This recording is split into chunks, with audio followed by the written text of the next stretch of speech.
साहेबांच्या जाण्यानं दुःखाचा डोंगर कोसळला रे. देव देश धर्मासाठी कसं जगावं खऱ्या अर्थानं साहेबांकडून शिकलं पाहिजे. आता येता येता अक्षय दादा, इथं हायवेला तुमचा एक बॅनर लागलेला होता. त्या बॅनर खाली तुमचं नाव लिहिलेलं होतं. त्या नावाच्या पुढे पदवी पाहिली. त्या पदवीवरती मी थोडासा विचार केला. अनेक लोकांच्या समोर पदव्या लागतात, साहेबांच्या समोर सुद्धा ती पदवी लागायची. माननीय पैलवान श्री अक्षय दादा कर्डिले, पैलवान ही पदवी तुमच्या नावाच्या पुढे लागते. पैलवान ही पदवी साहेबांच्या पुढे सुद्धा लागत होती. पण तुम्हाला सांगू माई बापांना, पैलवान ही पदवी कुठल्या शाळेमध्ये मिळत नाही बरं का. पैलवान ही पदवी कुठलं शिक्षण घेतल्यानंतर मिळत नाही. पैलवान ही पदवी स्वतःच्या कर्तृत्वावरती त्या ठिकाणी संपन्न करावी लागते. आणि ती पदवी कशा करता असते सांगू तुम्हाला. पैलवान ही पदवी देव देश आणि धर्माचं रक्षण करण्याकरता असते.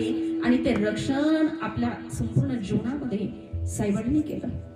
कर्डिले साहेबांच्या जीवनामध्ये माई बापांनो या परिसरातला प्रत्येक माणूस त्यांनी जोडला. प्रत्येक माणसाची नाळ साहेबांच्या बरोबर होती.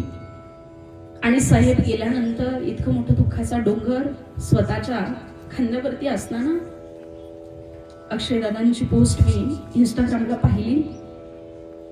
अगदी बाप गेल्यानंतर 13व्या दिवशी 13वा वावा आणि 14व्या दिवशी जनतेचा दरबार, जनता दरबार अक्षयदादांनी घ्यावा. अरे याच्यापेक्षा काय केलं पाहिजे समाजाकरता.